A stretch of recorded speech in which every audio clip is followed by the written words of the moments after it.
काही दिवसापूर्वीच मी लोकसभा लढवणार नाही अशा पद्धतीचं विचार नारायण राणेंनी व्यक्त केल्याचं माझ्या कानावर आलं। एक मात्र नक्कीच आहे की नारायण राणेंना ह्या लोकसभा मतदारसंघामध्ये लढण्याची हिंमत जी पाहिजे ती हिंमतच नाही आहे।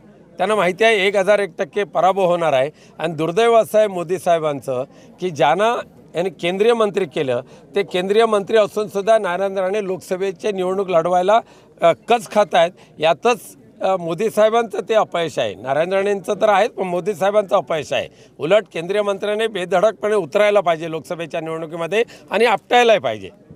जिंकून येण्याचा तर विषयच नाही, परंतु पराभव समोर दिसतोय म्हणून पळ काढायचं अशा पद्धतीने हे पळपुटे नेते आहेत।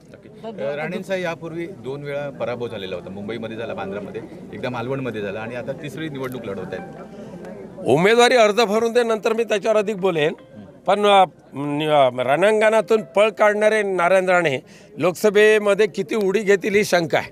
मला मांजरा कुत्र्यांना मी घाबरत नाही, हे देश सांग त्याला।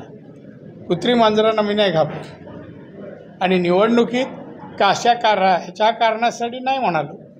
आता सगळं झालं ना, आयुष्यात मिळालं ना, त्याच्यासारखं काय आहे पुढे पण लोंबकळत राहायचं।